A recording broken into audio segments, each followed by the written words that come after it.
আমার নাম রূপালী, বয়স ১৯ বছর। আমার বিয়ের মাত্র ৪ মাসের মধ্যেই আমার স্বামী মারা যায়। আমার স্বামী মারা যাওয়ার ৬ মাস পরে আমার বাবা মা আমাকে নিতে আসেন, কিন্তু আমি তাদের সাথে যাইনি, কারণ আমি তাদের উপর বোঝা হতে চাইনি। আমাদের বাড়ির অবস্থা ভালো ছিল না। বাবা আমাকে অনেক কষ্টে বিয়ে দিয়েছিলেন। আমার শ্বশুরবাড়ি বেশ ধনী। আমার শাশুড়ির ২ ছেলে ১ মেয়ে। আমার স্বামীর থেকে তার ভাই ২ বছরের ছোট। স্বামীর মৃত্যুর পর আমি চেয়েছিলাম আমার শাশুড়ি আমার দেওরের সাথে আমার বিয়ে দিয়ে দিক। তাই তার মন জয় করার জন্য বাড়ির সব কাজ করতাম এবং রাতে ঘুমানোর আগে শাশুড়ির পা টিপে দিতাম। যতটা সম্ভব শাশুড়ির সেবা করতাম। তাকে কখনো আমার উপর বিরক্ত হবার সুযোগ দেইনি, কারণ আমি চাইতাম তিনি আরেকবার আমাকে তার পুত্রবধূ বানিয়ে নিক।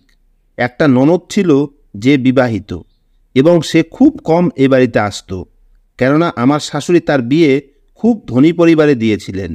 তাই সে বেশিরভাগ সময় তার শ্বশুরবাড়িতেই থাকত এবং সে সুখী জীবন কাটাচ্ছিল তার শ্বশুরবাড়িতে। কিন্তু যখনই আমার ননদ আসত, আমি তার খুব যত্ন করতাম এবং তার পছন্দের সব খাবার রান্না করতাম এবং তার বাচ্চাদেরও খুব আদর করতাম। এতে আমার শাশুড়ি খুব খুশি হতেন। বিয়ের প্রথম দিন থেকেই আমি তার সাথে খুব ভালো ব্যবহার করেছি এবং তিনি খুশি হয়ে আমাকে অনেক আশীর্বাদ করতেন আর বলতেন, আমি ভগবানের কাছে প্রার্থনা করি আমার দ্বিতীয় পুত্রবধূও যেন তোমার মতো হয়। আর আমাকে বলতেন যে, তুমি আমার কাছে আমার মেয়ের মতো। তুমি যেভাবে আমার সেবা করো, নিজের মেয়েও তার মায়ের এমন সেবা করতে পারে না। আমি আমার শাশুড়ির মন যেভাবেই হোক জয় করতে চাইতাম। আমাদের বাড়িতে শাশুড়ির কথাই শেষ কথা। সব কিছু তার নির্দেশেই হতো। তার সম্মতি ছাড়া বাড়ির একটা পাতাও নড়তে পারত না। যদি কাউকে তার খারাপ লাগত, তাহলে এই বাড়ির কেউ তার নাম পর্যন্ত বলতেন না, কারণ আমার শাশুড়ি খুবই রাগী মহিলা। শাশুড়ি আমার উপর খুব খুশি, তাই আমার বিশ্বাস ছিল যে তিনি আমাকে তার ছোট ছেলের সাথে বিয়ে দেবেন। আমার দেওর আমেরিকায় ডাক্তারি পড়ছে। তার ফিরে আসার আর মাত্র ৩ মাস বাকি, এবং আমি মনে মনে খুশি ছিলাম যে এবার এই বাড়িটা আমার হবে আর আমি এই বাড়ির মালকিন হব, কারণ আমি সারা জীবন দারিদ্র্যের মধ্যে কাটিয়েছি আর এখানে এসে জানতে পেরেছি যে জীবনে সুখ কী জিনিস। তাই আমি এই বিলাসিতা হারাতে চাই না। আমার শ্বশুর খুব ধনী। তাদের অনেক জমি জমা আছে, যা তারা তাদের বাপ দাদাদের কাছ থেকে বংশ পরম্পরায় পেয়েছে। এরা বংশ পরম্পরায় ধনী, আর আমার দেওরও দেখতে হ্যান্ডসাম এবং স্মার্ট। আমি যদি বাবার বাড়িতে চলে যেতাম, তাহলে সারা জীবন কিভাবে একা কাটাতাম? কে তার গরিব এবং বিধবা মেয়েকে বিয়ে করবে? তাই আমি যথাসাধ্য চেষ্টা করেছি যে আমার শাশুড়ি যেন তার ছোট ছেলের সাথে আমার বিয়ে দেন।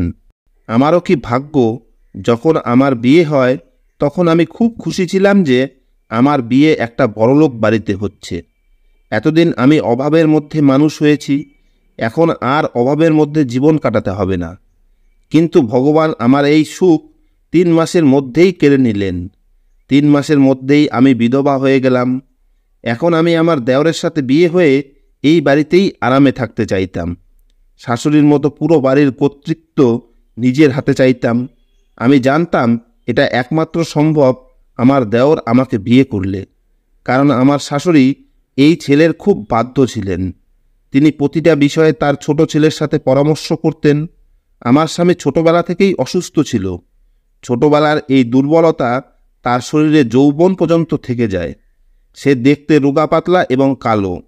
তাই তো আমার মতো গরিব মেয়ের বিয়ে এত ধনী পরিবারে হয়েছে। তবুও আমি আমার স্বামীর সাথে সুখী জীবনযাপন করতে চাইতাম, কিন্তু আমার স্বামী আমাকে সাথ দেননি। তিনি আমাকে ছেড়ে চিরদিনের মতো চলে গেলেন। যদিও আমরা গরিব, কিন্তু আমার বাবা যদি জানতেন যে আমার স্বামীর এমন রোগ আছে, সে ছোটবেলা থেকেই অসুস্থ, তাহলে আমার বাবা কখনোই তার মেয়েকে এই বাড়িতে বিয়ে দিতেন না। আমার বাবা এই কথাটি জানতেন না।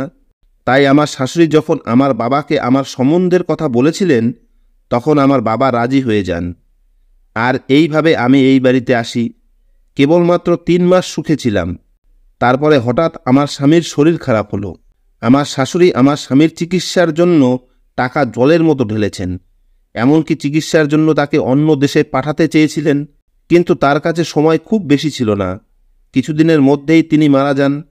স্বামীর মৃত্যুর পর আমি 1 বছর ধরে শ্বশুর শাশুড়ি এবং ননদের সেবা করছি।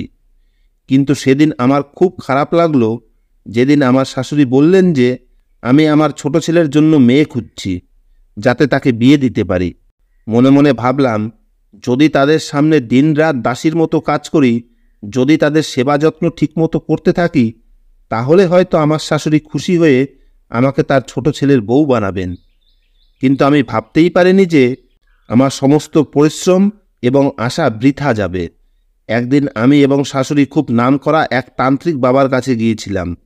না জানি কতদিন ধরে আমার শাশুড়ি এই বাবার কাছে আসছিলেন। তিনি প্রতি সোমবার বাবার কাছে আসতেন এবং তার আশীর্বাদ নিতেন। আমরা সেখানে পৌঁছানোর সাথে সাথে ভিখারির লাইনে বসা একটা অন্ধ মেয়েকে দেখে আমার শাশুড়ির বোধহয় ওর প্রতি করুণা হয়েছিল। তাই তিনি গিয়ে ওর কাছে বসে ওকে জিজ্ঞেস করতে লাগলেন, তোমার কি কোনো অ্যাক্সিডেন্ট হয়েছে? তুমি এখানে কি করছো আর কোথায় থাকো?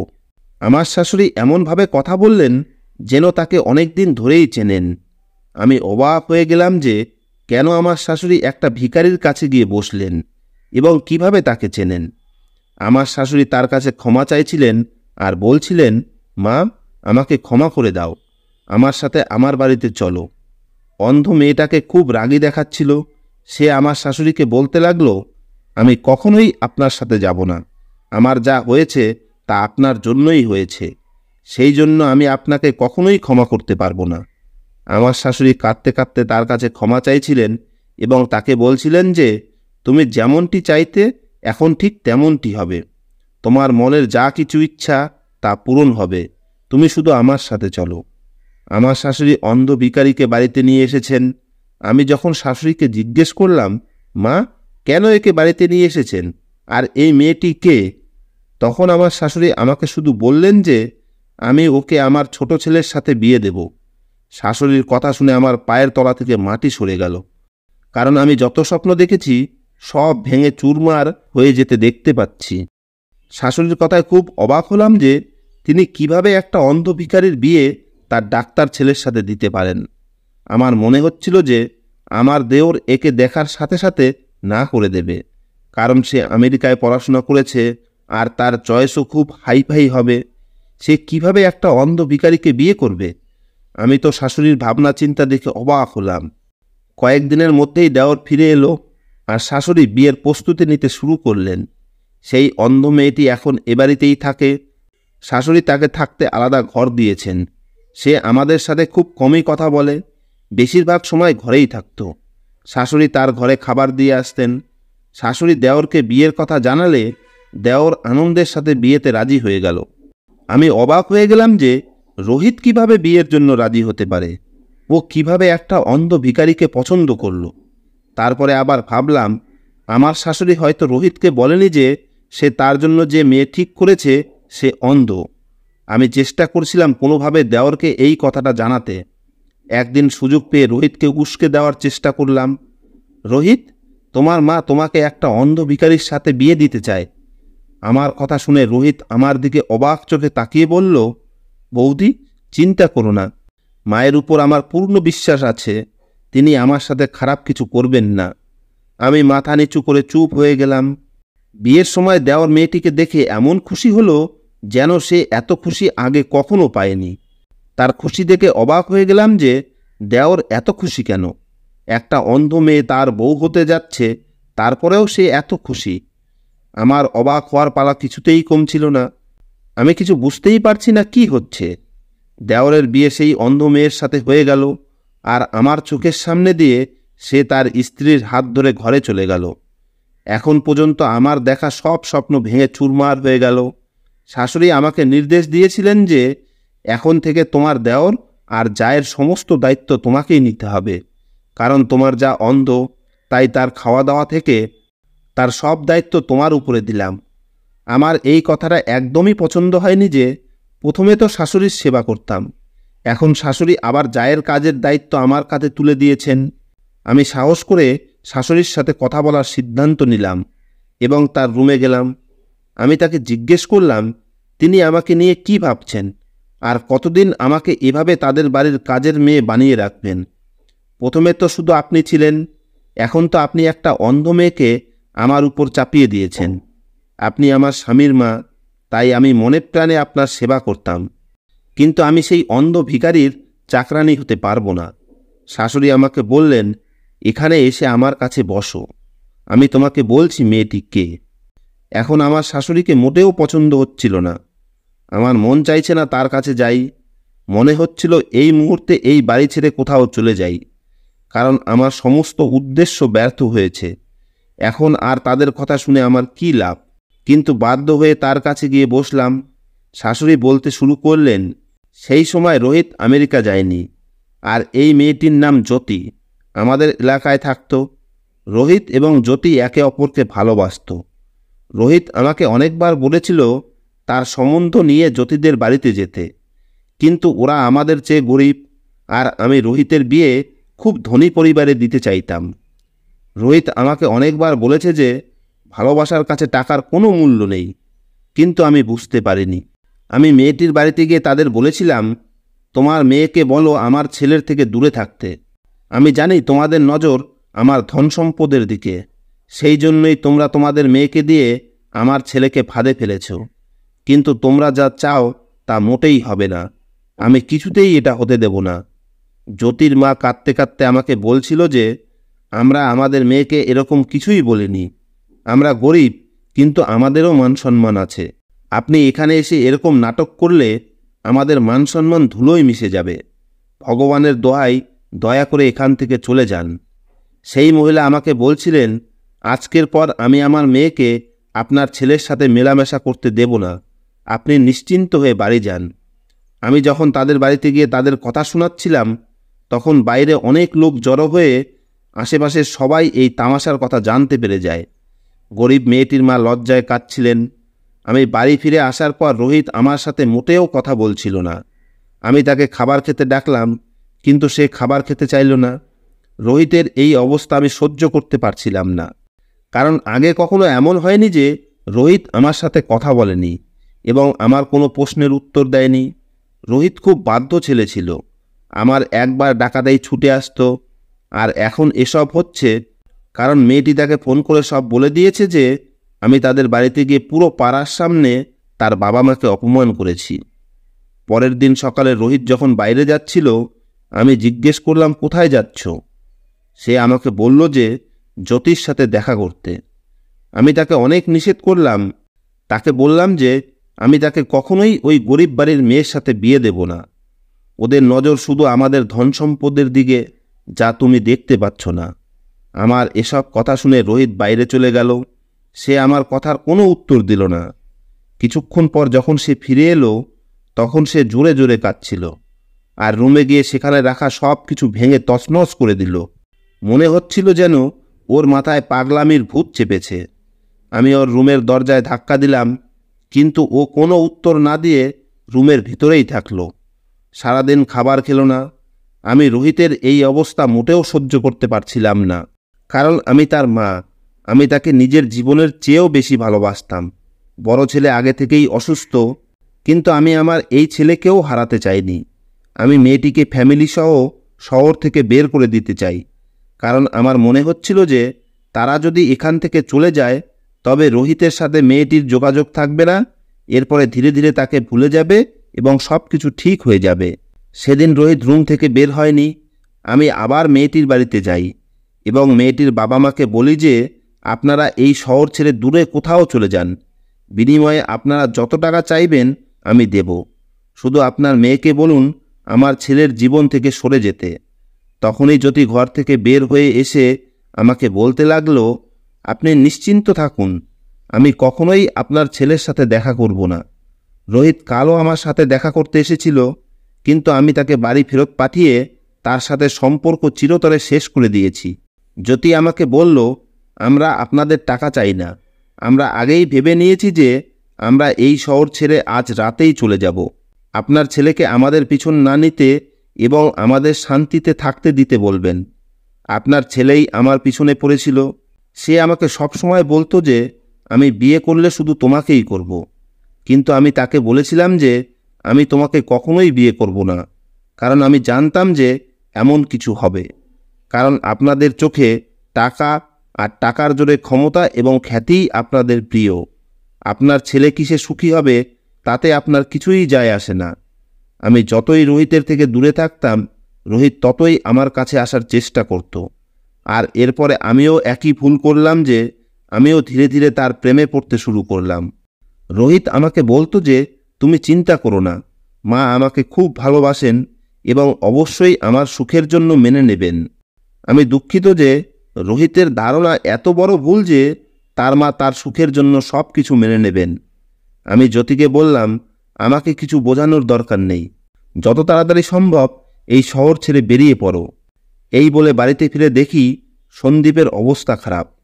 ভেবেছিলাম এটা কয়েকদিনের ব্যাপার, ধীরে ধীরে ঠিক হয়ে যাবে এবং জ্যোতিকে ভুলে যাবে, কিন্তু সেরকম কিছুই হলো না। দিন দিন রোহিতের অবস্থা খারাপ হচ্ছিল। সে খাওয়া দাওয়া একেবারেই বন্ধ করে দেয়। এরপর একদিন রোহিত অজ্ঞান হয়ে পড়ে এবং অজ্ঞান অবস্থাতেই জ্যোতির নাম বারবার বলছিল। সেদিন আমি বুঝতে পারলাম, যদি জ্যোতির সাথে আমার ছেলের বিয়ে দিতাম তাহলে আজ এই অবস্থা হতো না। রোহিতকে হাসপাতালে ভর্তি করানো হলো। যেদিন রোহিতের জ্ঞান ফিরল, সে কাঁদছিল আর বলছিল যে, মা, আমাকে জ্যোতির কাছে যেতে হবে। ভগবানের দোহাই, আমাকে জ্যোতির সাথে দেখা করিয়ে দাও। আমি ওকে ছাড়া মরে যাব। আমি ওর সাথে দেখা করতে চাই। কিন্তু ও নিজেই আমার সাথে দেখা করতে চায় না। আমি ওর সাথে দেখা করতে গিয়েছিলাম, কিন্তু ও আমার সাথে সমস্ত সম্পর্ক শেষ করে দেয় আর ও আমাকে ছেড়ে না জানি কোথায় চলে গেছে।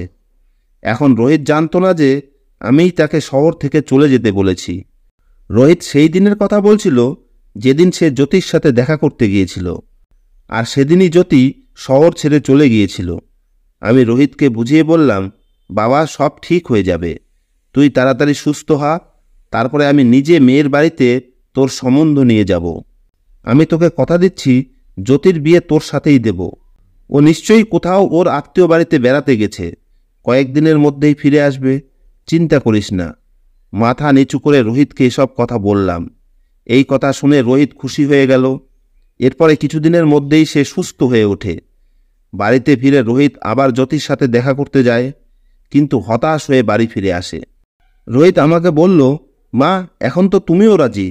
তারপর কেন জানি না ওরা সবাই এই শহর ছেড়ে অন্য কোথাও চলে গেছে, আর ওদের নম্বরও বন্ধ। আমি ওদেরকে কোথায় খুঁজব? এলাকার অনেককে জিজ্ঞেস করেছি, কিন্তু কেউ জানে না ওরা কোথায় গেছে। কিন্তু আমি রোহিতকে বলিনি যে তারা আমার কারণেই শহর ছেড়েছে, কারণ তারা কোথায় গেছে তা আমিও জানি না। রোহিত পুরো 6 মাস ধরে জ্যোতিকে খুঁজেছে, কিন্তু তাকে কোথাও পেল না। অবশেষে রোহিত হতাশ হয়ে মেনে নিল যে সে আর জ্যোতিকে খুঁজে পাবে না। তারপরে রোহিত সিদ্ধান্ত নিল যে সে এই দেশ ছেড়ে চলে যাবে আর কখনো ফিরে আসবে না। রোহিতের এই কথা শুনে আমার খুব কষ্ট হয়েছিল। নিজের কৃতকর্মের জন্য খুব খারাপ লাগছিল। আমি যদি ওর বিয়ে জ্যোতির সাথে দিতাম তাহলে অন্তত আমার ছেলে আমার চোখের সামনে থাকত এবং সে কখনোই দেশ ছেড়ে যেত না। আমি রোহিতকে বোঝানোর অনেক চেষ্টা করেছি, আটকানোর অনেক চেষ্টা করেছি, কিন্তু সে আমার কোনো কথা শোনেনি। উল্টে আমাকে বলল যে আমি জ্যোতিকে ছাড়া এখানে থাকতে পারবো না। এখানে থাকলে আমার জ্যোতির কথা মনে পড়বে। এটা কোনোভাবেই সম্ভব নয় যে আমি এই শহরে থাকব আর আসা যাওয়ার পথে জ্যোতির বাড়ির দিকে তাকালে তার স্মৃতি আমাকে কষ্ট দেবে না। এখানে আমার বেঁচে থাকাই কষ্টকর। এই কথা বলেই রোহিত খুব কাঁদছিল। আর আমি যা করেছি তার জন্য আমি আফসোস করছিলাম যে আমার একগুঁয়েমির কারণে আমি আমার ছেলের সুখ কেড়ে নিয়েছি। আমি যদি জ্যোতির সাথে তার বিয়ে দিতাম তাহলে সে আজ কত সুখী হতো। ছেলের এই অবস্থার জন্য শুধুমাত্র আমি নিজেই দায়ী। আমার কারণেই ওর চোখে জল। এরপরে রোহিত আমেরিকা চলে যায়, কিন্তু আমি জ্যোতিকে খুঁজতে থাকি। আমি জ্যোতির সমস্ত আত্মীয়দের বলেছিলাম যে জ্যোতির সম্পর্কে কিছু জানতে পারলে আমাকে অবশ্যই জানাবেন, কিন্তু আশ্চর্যের বিষয় হলো কেউ তাদের সম্পর্কে কিছুই জানে না। তারা গেল কোথায়? তারপরে প্রতি সোমবার আমি তান্ত্রিক বাবার কাছে যেতাম, যাতে কোনো না কোনোভাবে জ্যোতির খোঁজ পেতে পারি। প্রতিদিন বাবার আশীর্বাদ নিতাম এবং বাবাকে বলতাম ঈশ্বরের কাছে প্রার্থনা করতে, যাতে আমার ছেলের খুশি ফিরে আসে। এরপর ঈশ্বর আমার প্রার্থনা স্বীকার করলেন। আমি জ্যোতিকে সেখানেই বসে থাকতে দেখলাম। তাকে সেখানে দেখে খুব খুশি হয়েছিলাম। এবং বাড়িতে নিয়ে এসে জানতে পেরেছিলাম যে তারা এই শহর ছেড়ে মুম্বাই যাওয়ার সময় রাতে একটা বড় অ্যাক্সিডেন্টে পড়ে এবং তার বাবা মা এই অ্যাক্সিডেন্টে তাকে একা ফেলে রেখে পরলোক যাত্রা করেন। তার বাবা মা মারা যাওয়ার পর জ্যোতি সম্পূর্ণ একা হয়ে পড়ে। এই দুর্ঘটনায় তার চোখ দুটি হারিয়ে ফেলে। এটা শুনে আমি কাঁদতে লাগলাম, কারণ আমার জন্যই তার সাথে এসব হয়েছে। আমি তাদের এই শহর ছাড়তে বলেছিলাম। আমি যদি এটা না করতাম তাহলে তাদের সাথে এত বড় অ্যাক্সিডেন্ট ঘটতই না। আমি সিদ্ধান্ত নিলাম জ্যোতির বিয়ে অবশ্যই রোহিতের সাথে দেব। রোহিত ফিরে এসে জ্যোতিকে দেখে খুব খুশি হয়। রোহিতকে খুশি দেখে আমিও চিন্তামুক্ত হয়ে গেলাম। আমার অর্থের কোনো অভাব নেই, আমার কাছে ভগবানের দেওয়া সব কিছুই ছিল। কিন্তু আমার ছেলে যখন খুশি নয় তখন আমি এই সম্পদ দিয়ে কী করব? আর মা, আমি জানি তুমি মনে মনে কি চাইতে। আর সত্যিই যদি আমার ছেলের জীবনে জ্যোতি না থাকতো তবে আমি তোমাকে রোহিতের স্ত্রী বানাতাম। কিন্তু আমি অসহায়, তুমি যা চাও আমি তা করতে পারবো না। তুমি আমার মেয়ে, তুমি যেভাবে আমার সেবা করেছো ভগবান অবশ্যই এর ফল তোমাকে দেবেন। এখন তুমি যদি চাও বিয়ে করতে তাহলে আমাকে বলো, তোমার জন্য ভালো সম্বন্ধ দেখে আমি তোমাকে উচ্চ পরিবারে বিয়ে দেব। কিন্তু রোহিতের সুখ শুধু জ্যোতিকে নিয়েই, সে তোমাকে নিয়ে কখনো সুখী হতে পারবে না। শাশুড়ি আমাকে আরও বললেন, আমার যত ধন সম্পদ আছে তার অর্ধেক আমি তোমার নামে করে দেব, বাকি অর্ধেক রোহিতের। তবুও তুমি যদি তোমার জীবন নিয়ে কোনো সিদ্ধান্ত নিতে চাও তাহলে অবশ্যই নিতে পারো, আমি নিষেধ করব না। তুমি যা বলবে তাই হবে। শাশুড়ির সব কথা শুনে আমি বুঝতে পারলাম যে আমি যা ভাবছিলাম তা কতটা ভুল। আমি পরিবারের সবার ভালোবাসা দেখতে পেতাম না। তারা চাইলে তাদের ছেলের মৃত্যুর পরে আমাকে আমার বাবার বাড়ি পাঠিয়ে দিতে পারতেন, কিন্তু তারা আমার সাথে এরকম কিছুই করেননি। বরং শাশুড়ি আমাকে তার মেয়ে বানিয়ে নিজের কাছে রেখেছেন। শাশুড়ি আরও বললেন, মা, আমার অসুস্থ ছেলের সাথে তোমার বিয়ে দিয়ে আমি তোমার জীবন নষ্ট করেছি বলে তোমার মনে কোনো ক্ষোভ রেখো না। আমি আমার বড় ছেলেকে তোমার সাথে বিয়ে দিয়েছি কারণ ডাক্তার আমাকে আশা দিয়েছিলেন যে আমার ছেলে সুস্থ হয়ে যাবে। কিন্তু আমি জানতাম না যে তার জীবন এ কদিনেরই। সব কথা শুনে আমি শাশুড়িকে বললাম যে, মা, এখন আমি আমার সারা জীবন আপনাদের সঙ্গেই থাকব। এ বাড়িতে এত সুখ পাবো কখনো ভাবিনি।